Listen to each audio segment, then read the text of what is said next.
2 p.m. Water cooler, the 8th of November 2023.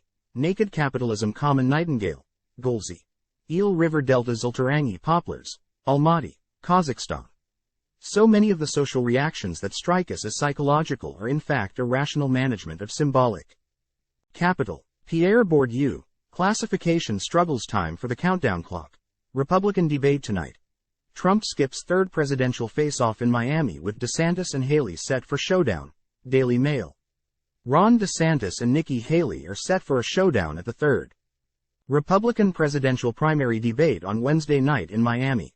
They are both hoping to end the night as the main challenger to Donald Trump, who is leading by 40 points in some polls in the race to be the GOP nominee in 2024. DeSantis is trying to kickstart his campaign on a stage in his home state, while former South Carolina Governor Haley has seen a surge in the polls, elevating her to second place in key states. The former South Carolina governor is expected to go after DeSantis on everything from his policy on fracking to whether he wears lifts in his shoes to make himself look taller. DeSantis, meanwhile, is looking to build momentum after Governor Kim Reynolds endorsed him in the crucial primary state of Iowa. Vivek Ramaswamy, South Carolina Senator Tim Scott, and former New Jersey Governor Chris Christie will join them on stage in a narrower field of just 5 candidates. Again, Trump has opted to skip the debate and hold his own rally just 30 minutes down the road. But will the Republican rivals be able to avoid his shadow with 2 months until the first primary? The third Republican debate could be brutal. Ed Kilgore, New York Magazine. So this is a group of candidates with little or nothing to lose, each of them desperately trying to become the one that challenges the front runner. With Trump absent once again, it's a recipe for intramural carnage. I don't believe this weekend's scary poll numbers. Charles Pierce, Esquire. On the New York Times poll. Quite simply, I don't believe a single one of those numbers. Black voters registering 22% support in these states for Mr. Trump is the last one. Although I think that sentence about the male-female split is very mushy. Dobbs being still alive and well is an issue, and with a theocratic fetus fondler running the House of Representatives, it is likely to stay that way. I do not believe that the former president will get 22% of the black vote. I'd sooner believe he'd get 22% of the votes from pixies, elves, and the Tuatha De Danann. There's never been an election more clouded by the unknown than this one is. There are all kinds of vague shadows dancing in the mist. You can't jump at every one of them. Asterisk, fair enough. Time equals 400 ms, greater than 5 takeaways from new polls that reveal Biden's challenges and Trump's potential victory path. CNN. The top line of a new CNN SSRS survey of registered voters published Tuesday shows ex-President Donald Trump leading Biden 49% to 45%, which is bad enough for the president. But a deep dive into the data reveals alarming challenges for Biden in bolsters the impression that despite the mayhem and mismanagement of Trump's first term, the GOP frontrunner has a strong chance at a second. The new poll reveals deep public discontent with Biden's job performance at a time when his economic optimism is failing to connect with a disgruntled nation weary of high prices. The survey exposes cracks in Biden's multi-ethnic Democratic coalition and a lack of confidence in his leadership in a war-torn world. Most damagingly, the data show that just a quarter of Americans believe he has the stamina and sharpness to serve as president. This survey follows New York Times, Siena College polling over the weekend that show significant leads for Trump in most of the swing states likely to decide the 2024 election. That triggered another round of agonizing among Democrats over whether Biden should have passed on a run for a second term, even if no realistic challenger for the nomination has emerged in a new generation of the party. Glenn Youngkin stunned in Virginia as Democrats flip House and retain Senate control. Republican touted as White House candidate suffers crushing blow. On home turf, as abortion rights take center stage at ballot box, Daily Mail. While Republican donors have been urging Youngkin to make a late entry into the 2024 presidential race, the first-term governor said he had to gain control of the General Assembly first, vowing to push through a 15-week abortion ban. Virginia's voters rejected that, with Democrats estimated to win at least 21 state Senate seats, retaining their majority, and 51 seats in the House of Delegates, gaining control from Republicans.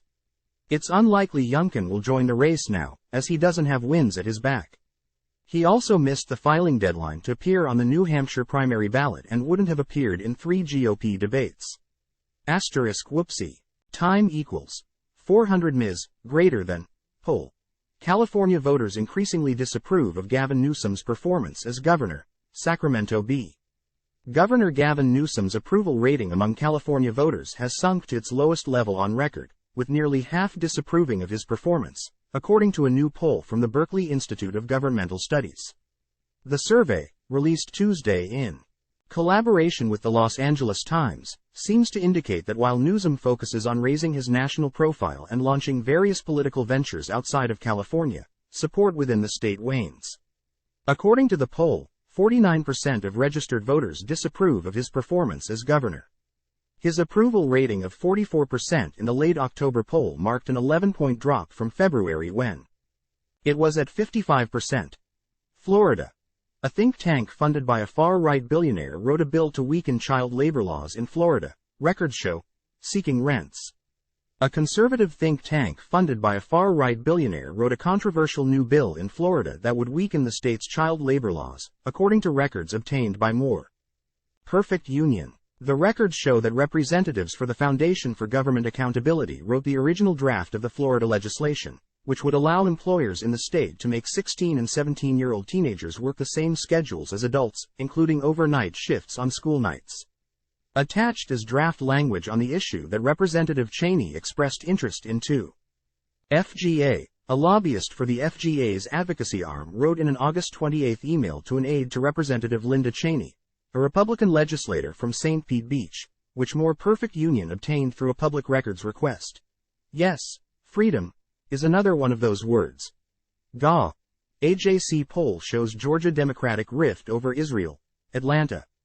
Journal-Constitution. Nearly 40% of Democrats say supporting Israel shouldn't be a staple of U.S. foreign policy, compared with only 10% of Republicans and one-third of independents who hold that view. The divide is more distinct among younger, more diverse and poorer voters. About half of voters under 30 and a slim majority of those who make less than $25,000 say supporting Israel is not in the national interest, and 41% of black voters, long the base of Democratic support in Georgia, also say they believe backing Israel isn't in the national interest. The divide is threatening to fray the coalition that fueled Biden's narrow 2020 victory over Donald Trump. Maine will print tribal obligations along with the rest of the state constitution. Bangor Daily News. Maine's historic treaty obligations to tribes will be printed alongside other parts of the state constitution after voters backed Question 6 in Tuesday's election. The yes side of Question 6 had 73% of votes to 27% for the no side when the Bangor Daily News and Decision Desk HQ called the race at 9:18 p.m. Tuesday. It was a key part of the tribal rights push before the legislature this year, although it is more of a symbolic measure because the obligations have remained part of the Constitution.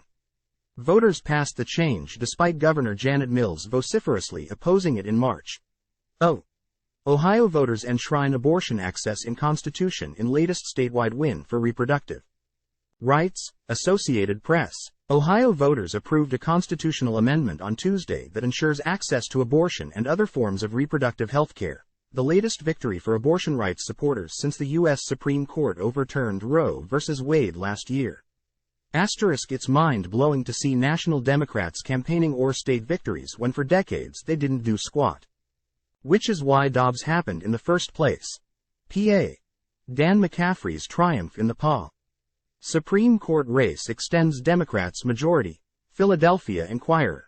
Democrat Dan McCaffrey was elected to the Pennsylvania Supreme Court on Tuesday, extending the Democrats' majority on the state's highest court and reinforcing the fact that abortion rights and the integrity of elections are top of mind for Pennsylvania voters. Abortion and election issues took center stage in the expensive and contentious showdown between the candidates. Outside groups and the candidates' campaigns spent more than $20 million to win the open seat, which was the top statewide race on the ballot this fall. Time equals 400 ms, greater than VA. Virginia Democrats block GOP bid to take full control of state government. NBC. Virginia voters have rejected Republican efforts to take full control of the state's government, keeping Democrats in power in the legislature as a counterweight to GOP Governor Glenn Youngkin and conservative policy proposals that include a 15-week abortion ban. Democrats kept their majority in the state Senate and flipped the state House, the Associated Press projected. Obama legacy. Obama warns Democrats against being too self-righteous toward political foes. Losing strategy. Fox. A losing strategy for us is when we are so insistent on our purity, when we are so self-righteous about positions that we can't see those folks, Obama said of political adversaries. When we're talking down to them, where our general attitude is that we're going to convince you on how wrong you are. I have not seen that work yet, he added. Obama also said that Democrats were not, for the majority of modern history, on the right side of tolerance. It's not as if the entire history of this country Democrats were on the right side of this thing, he said. Democrats, for most of modern history, up until the civil rights legislation, were anti-democratic and terrorized people and killed them for trying to exercise their democracy. So we don't have clean hands, Obama continued. I suppose I agree with the part about Democrats not having clean hands. I don't see where this is going for 2024, unless the idea is that Biden doesn't embrace complexity or some such. Why progressives should heed Obama's call on Israel, Palestine. Newsweek. Unlike what many self-righteous activists seem to think, insisting on your moral superiority and constantly comparing yourself to hallowed movements of the past, from civil rights struggle in the U.S. to anti-apartheid fight in South Africa, doesn't bring change to the real world. Obama acknowledged this when he said, if you genuinely want to change this, you got to figure out how to listen to someone on the other side and not dismiss it. Well, there's the Lincoln Project, but is Obama really going to endorse Dean Phillips? Time equals 400 ms. Greater than patient readers. It seems that people are actually reading the backdated post. But I have not updated it, and there are many updates. So I will have to do that. Lombardi have moved my standing remarks on the Democrat Party. The Democrat Party is a rotting corpse that can't bury itself, to a separate, backdated post, to which I will periodically add material, summarizing the edition here in a live water cooler. Hopefully, some Bourdieu. It turns out that defining the Democrat Party is, in fact, a hard problem. I do think the paragraph that follows is on point all the way back to 2016, if not before. The Democrat Party is the political expression of the class power of PMC, their base, lucidly explained by Thomas Frank in Listen, Liberal. If the Democrat Party did not exist, the PMC would have to invent it. PMC. Modulo. Class expatriates, of course. Second, all the working parts of the party reinforce each other. Leave aside characterizing the relationships between elements of the party, ka-ching, but not entirely. Those elements comprise a network, a flex net, an iron octagon, of funders, vendors, apparatchiks, electeds, NGOs, and miscellaneous mercenaries, with assets in the press and the intelligence community. Note, of course, that the class power of the PMC both expresses and is limited by other classes, oligarchs and American gentry. See, industrial model, of Ferguson, Jorgensen, and Gia, and the working class spring to mind. Suck up, kick down. I am in earnest, I will not equivocate, I will not excuse, I will not retreat a single inch, and I will be heard. William Lloyd Garrison Resources, United States. National, Transmission. CDC, Wastewater. CDC, Biobot. Includes many counties. Wastewater scan. Includes drill down by zip. Variants. CDC. Walgreens. Iowa COVID-19 tracker. INEA, but national data. Infection control, emergency management, safety, and general thoughts, especially on hospitalization by city. Lambert here, readers. Thanks for the collective effort. To update any entry, do feel free to contact me at the address given with the plants. Please put COVID in the subject line. Thank you. Hat tips to helpful readers. Anon. 2, art_dog CT. B24S. Ken Sin. Kai Gal. Chuck L. Festunik. FM. Free market apologist. 4. Gumbo. Hop to it. JB. JEHR. JF. JL Joe. John. JM. 10. Just another volunteer. JW. Katie Bird. LL. Michael King.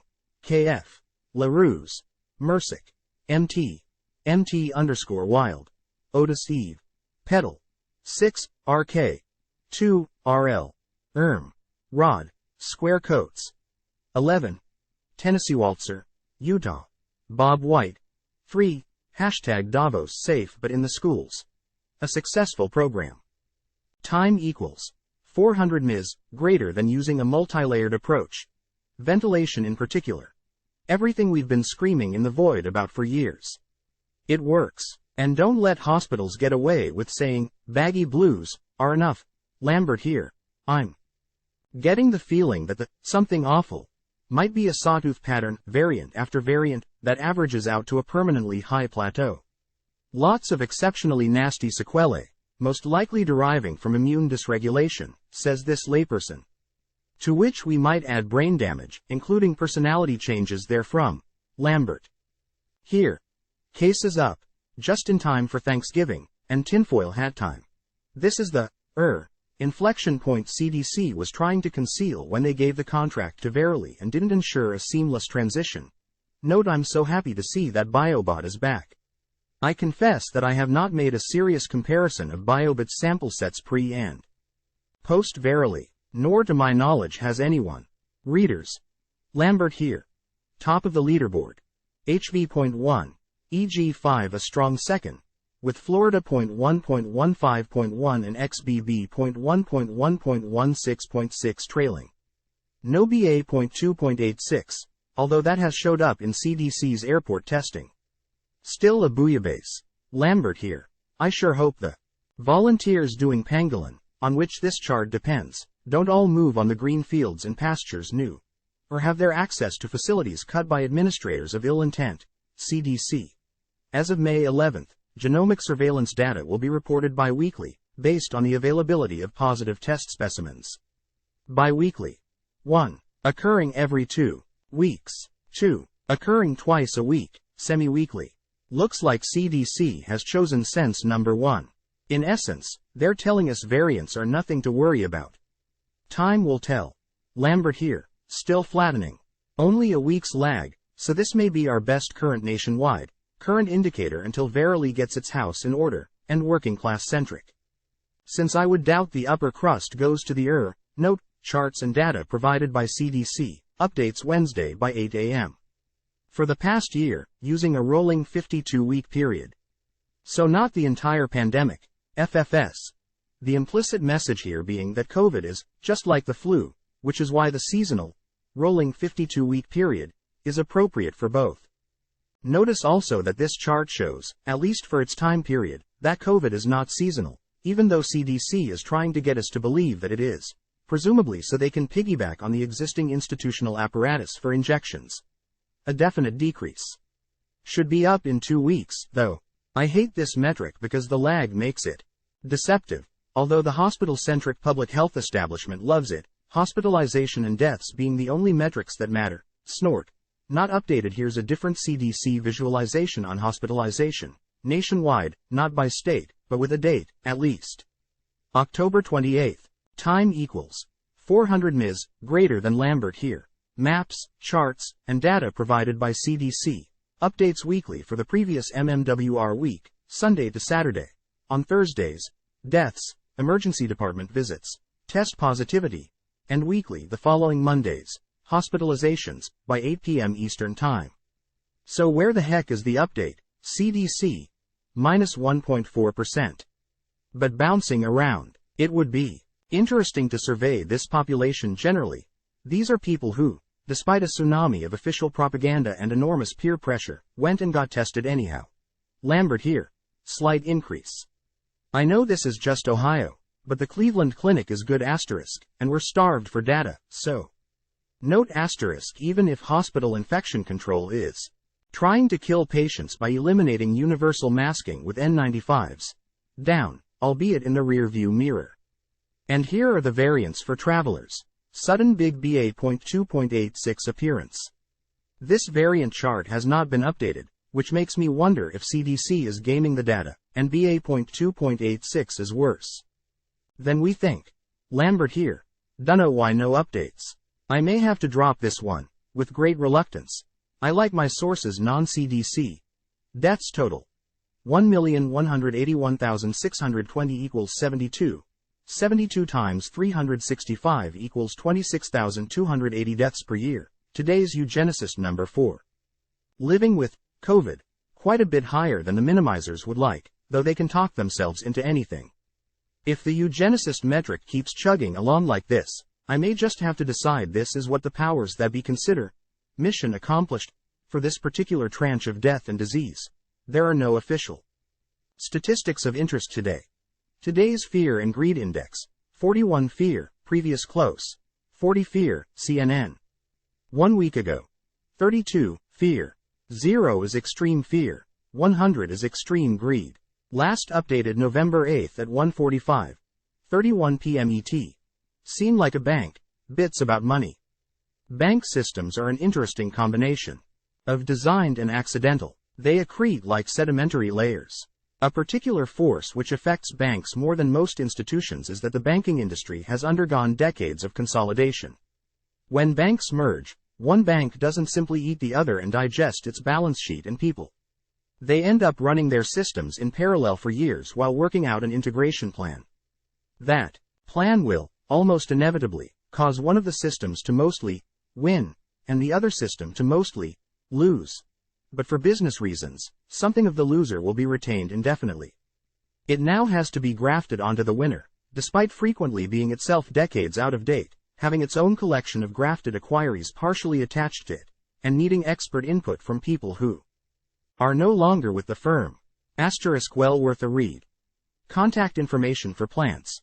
Readers, feel free to contact me at lambert_strether.currenti@yahoo.com. To A. Find out how to send me a check if you are allergic to PayPal, and B. To find out how to send me images of plants. Vegetables are fine. Fungi and coral are deemed to be honorary plants. If you want your handle to appear as a credit, please place it at the start of your mail in parentheses. Thus. Otherwise, I will anonymize by using your initials. See the previous water cooler, with plant, here. From AM. AM writes, not sure what this slightly creepy looking plant is, but it's definitely not something I would expect to see in Manhattan, in the Hudson River Park just off the West Side Highway near Desbras Street. The insects seem to like it though. Readers. Water cooler is a standalone entity not covered by the annual NC fundraiser. So if you see a link you especially like, or an item you wouldn't see anywhere else, please do not hesitate to express your appreciation in tangible form. Remember, a tip jar is for tipping. Regular positive feedback both makes me feel good and lets me know I'm on the right track with coverage. When I get no donations for 5 or 10 days I get worried. More tangibly, a constant trickle of donations helps me with expenses, and I factor in that trickle when setting fundraising goals. Here is the screen that will appear, which I have helpfully annotated. If you hate PayPal, you can email me at lambert_strether.currenti@yahoo.com, and I will give you directions on how to send a check. Thank you.